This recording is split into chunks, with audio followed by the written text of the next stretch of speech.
Olá pessoal, no vídeo de hoje nós vamos conversar sobre os ruídos mentais que afetam o nosso processo de julgamento. É bastante importante que desde o início eu já diga que ruído não é a mesma coisa que viés. Ruído é um processo de erro diferente. E esse é o título do novo livro de Daniel Kahneman, que é o pai da economia comportamental. O livro que Kahneman lançou essa semana é chamado de Noise, que a gente pode traduzir como ruído.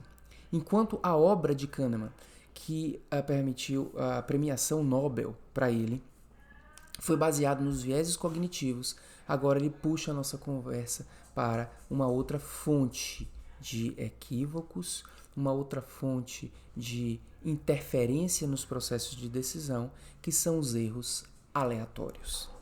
E em nosso trabalho de análise de evidências científicas, a gente utiliza exatamente isso. Vieses, que são erros sistemáticos e que têm uma tendenciosidade, e erros aleatórios, que são erros mais inocentes, eles decorrem do acaso e eles não têm uma tendenciosidade. Então, o que a gente deve entender, e essa aula inclusive será uma das aulas do nosso novo módulo do curso online de Medicina Baseada em Evidência que fala em pensamento econômico, o que a gente tem que entender é que a fonte de erros de julgamento não são só vieses. Nós temos também ruídos promovendo erros de julgamento. O ruído é o desvio padrão das decisões. Em média, as decisões podem até estar certas, mas elas são diferentes.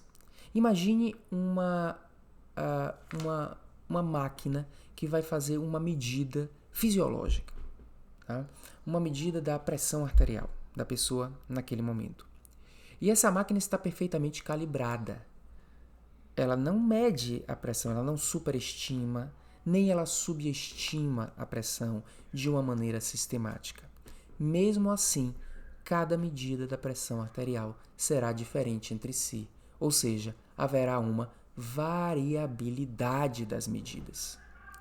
Só que essa variabilidade é aleatória. Ela pode ser tanto para mais quanto para menos. E como lidar com isso? Tire a média das medidas. A média das medidas se aproxima muito mais da realidade do que a medida maior ou a medida menor. Então, em ciência, quando eu tenho muitas medidas e eu tiro a média, ou quando eu tenho muitos estudos e eu tiro a média das observações, eu me aproximo da realidade. Inclusive, em estatística, isso é chamado o princípio do limite central. Mas num processo de decisão específico, um paciente com um médico, ou uma pena com um juiz que vai decidir uma pena, nós não temos várias tentativas. Nós só temos uma tentativa. E como eu estou dizendo, pode haver uma variabilidade grande da pena que o juiz vai dar àquele criminoso. E não se usa o método de vários juízes darem várias penas e se tirar as médias. Só existe um juiz. Então, não é interessante que aquele momento seja um momento em que, mesmo que os erros tenham uma distribuição normal, aquele julgamento específico esteja no extremo de uma pena muito grande em relação à média. E também não é interessante para a sociedade que uma pessoa receba um extremo de uma pena muito leve em relação à média. Os dois extremos não são bons. Só que a gente não faz média em processos de decisão. Imagine que eu tenho um paciente e eu tenho que tomar uma decisão em relação àquele paciente. Além de meus vieses, eu tenho que saber que minha decisão, independente dos vieses, ela varia de paciente para paciente, ela varia de momento para momento, mesmo que eu esteja diante do mesmo caso clínico. Isso se chama erro aleatório, variabilidade, desvio padrão. Então, quando existe viés, a média das medidas está errada. Quando existe ruído, a média está certa. O que vai representar o ruído é o desvio padrão das medidas. E quanto maior o desvio padrão, menor a reprodutibilidade daquelas medidas, daquelas decisões. Então, o que é que eu quero em direito? Eu quero que, para o mesmo crime, o mesmo tipo de crime, uma mesma situação, diferentes juízes deem a mesma pena, ou uma pena parecida, que não tenha muita variação, mesmo que ela seja aleatória. E eu quero que, para o mesmo tipo de caso clínico, diferentes médicos cheguem à mesma conclusão. De novo eu digo, por que é indesejável a variação? Por causa dos extremos. Eu não quero ser um paciente que hoje a minha decisão foi o extremo da agressividade, nem o extremo do conservadorismo, porque existe prejuízo nas duas situações. Muito bem, como lidar com isso em medicina? Em medicina, nós queremos variação. A excelência está na variação, mas a variação deve estar para casos diferentes. Para um determinado caso, eu individualizo e eu digo, esse paciente eu não vou anticoagular. Para um outro caso, também de fibrilação atrial, etc., eu individualizo e digo, esse paciente eu vou anticoagular. Mas eu variei porque são casos diferentes. Mas no mesmo caso, eu não quero a variação. Porque uma variação para o mesmo tipo de caso clínico é ruído. Então, como lidar com isso? Protocolos para diminuir a variação? Não, não é a melhor solução. Porque protocolos engessam a decisão em diferentes tipos de casos. O que eu quero são princípios de pensamento, princípios gerais de pensamento. Utilizando princípios gerais de pensamento, nós teremos mais reprodutibilidade. Se diferentes guidelines utilizassem os mesmos princípios científicos e não protocolos, eles chegariam às mesmas recomendações.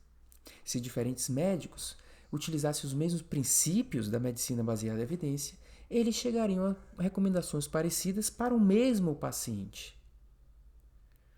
Então, ao usar um protocolo, a gente engessa de forma que a gente vai ter a mesma decisão para diferentes pacientes. Isso não é bom em medicina. Mas ao usar princípios, eu vou ter decisões parecidas para o mesmo caso clínico. Exemplo, os próprios princípios que a gente conversa da medicina baseada em evidência. Quando a gente diz, isso é plausibilidade extrema ou não? E se não for plausibilidade extrema, eu vou respeitar o princípio da hipótese nula.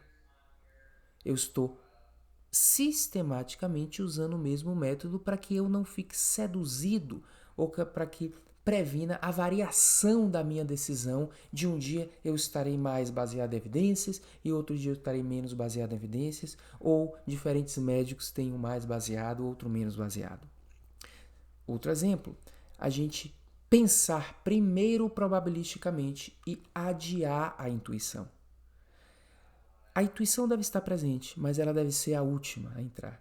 Primeiro pense probabilisticamente. Primeiro calcule a probabilidade, o risco do paciente com base em um score, e depois coloque a intuição como a cereja do bolo. Essa é uma outra técnica que faz com que a gente tenha maior reprodutibilidade, porque a intuição primeiro, ela varia aleatoriamente, até com o humor que eu esteja no dia. Terceiro exemplo, evite decidir e depois se justificar. Não decida logo.